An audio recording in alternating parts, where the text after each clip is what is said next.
The Northwest Comic Show. What?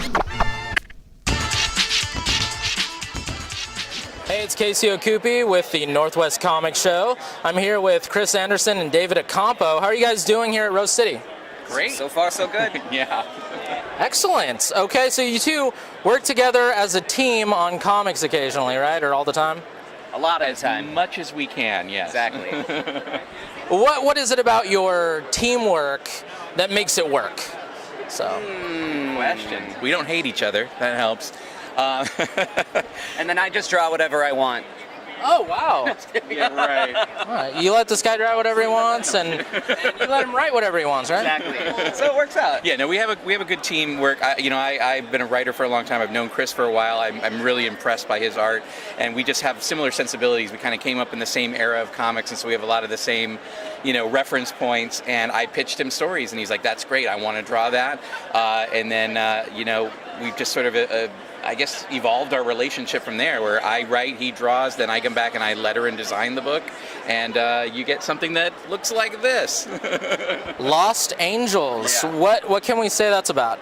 Lost Angels is I would call it a sci-fi urban mystery. It's about a teenage girl, Alex, who lives in a version of Los Angeles where 9 years prior a spaceship full of aliens dropped onto LA, Los Angeles, and out of the aliens looked just like angels, and so they have this new angel immigrant population in LA. And Alex's mom is a cop, works on a joint task force with angels and humans. She's moved her daughter and her into the angel towers where they live, and because of that, Alex has no friends amongst the humans, but the angels don't like her because she doesn't have wings. So she's your classic loner.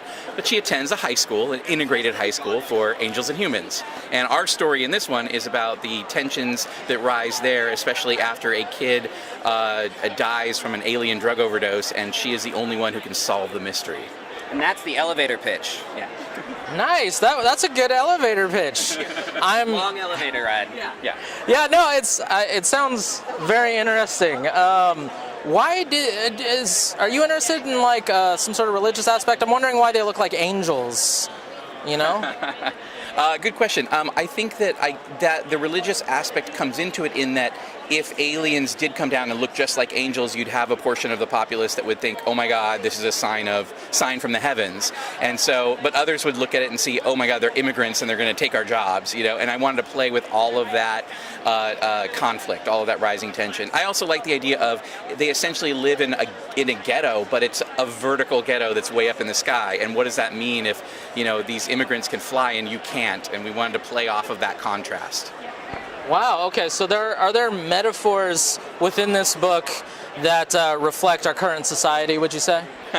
It's becoming more relevant, sadly, as it goes on. But yeah, I think for me, the book features a Latina protagonist. My fiance is Latina. We lived in Los Angeles for a long time, and I kind of wanted to reflect that part of the world and that sort of immigrant conversation and what that means culturally. And I wanted to just kind of make it my own. So bringing it into this sort of angel alien metaphor just seemed to work. It seemed a way to show how we treat immigrants, or how we look at people that are slightly different from us, and what makes us different and what makes us the same. And the high school setting seemed to be a great place to focus that, because that's where we're all really thinking about how we're different or how we're the same, is in high school. Oh, so yeah. It all made sense to me. Yeah, totally. Yeah, I think we have more similarities than differences, all of us, right? Yeah. Spoiler, that's, the twist of the series. Spoiler, a twist. I like it. Now, one last question. You said that you were you grew up in the same kind of era of comics and everything. How does that affect the art? Like, what kind of art stylings, how would you describe them? Wow, how would I describe it? Well, I grew up basically starting to read comics in the late 80s, early 90s. So, as I was learning how to draw, Rob Liefeld and Jim Lee and all these guys started to become my influences. Wow. But then as I got older, I found people like Sergio Topi and Mobius and things like that, so my art style just evolved with that. But we're both also really big Art Adams fans, and I think his expressiveness and the way that he could tell a story just through characters' faces is something that I sort of latched onto, and that's sort of how my art evolved. Okay, so do you think to yourself, I want to try to tell this whole story with pictures only and then add the words, kind of like that? Yeah, if I do my job right, you can get most of it.